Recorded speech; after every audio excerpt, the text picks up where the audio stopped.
back at the center of government expenditure.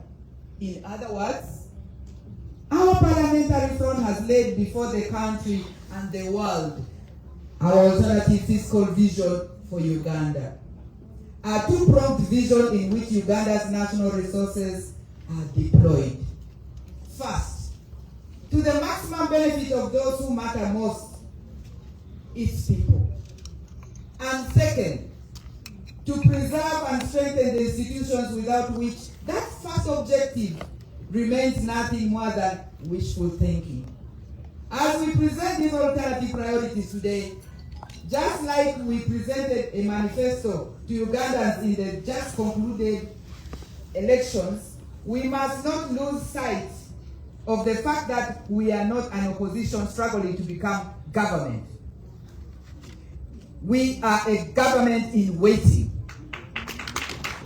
Effective 15th January 2026, when our victory was stolen. We were merely denied our mandate and forced to operate from the margins, while those who lost continue to desperately cling onto power. It therefore gladdens me to see that despite my absence from Uganda, the National Unity Platform Party continues to deliver on the mission of restoring freedom and democracy in Uganda.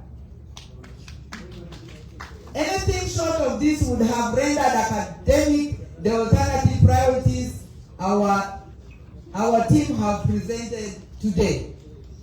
I encourage all members and supporters of NO, and indeed all Ugandans who desire a better country to unite behind and continue to give full support to our leadership who continue to hold forth while I am away. On my part, I remain alive to the lesson history has taught us over and over again. The lesson that the diaspora is merely a different front of the same struggle. To that end, together with Ugandans in the diaspora, I am actively engaging key decision makers and international institutions to scrutinize lending the legitimacy and resources to the Museveni regime. Because the money they send does not help Ugandans. It's mostly lost to corruption by government officials.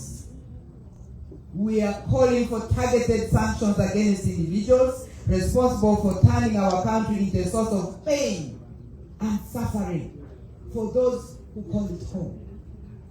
We are building coalition with the global civil society to hold the Museveni regime accountable. We are making the case in every forum available to us that Uganda's future is its people, not General Museveni or whoever he is trying to impose on them. As for the rest of my fellow Ugandans in Uganda, your role also remains critical. Please, refuse to move on. Refuse to accept the fraud we witnessed in January. Continue to demand your victory.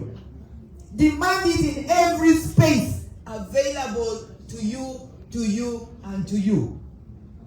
Do not forget our comrades, the political prisoners, and us who still continue to go to court. My colleague, Her Excellency Jolie, is not here with us because today she had to appear in Kabale in court. And many others are doing that. Please visit them in prison. Attend their court hearings. Visit their families and support them in whichever way you can. Post about them on social media. Make it impossible for the world to forget about them. To make the alternative priorities we have presented today a reality, everyone must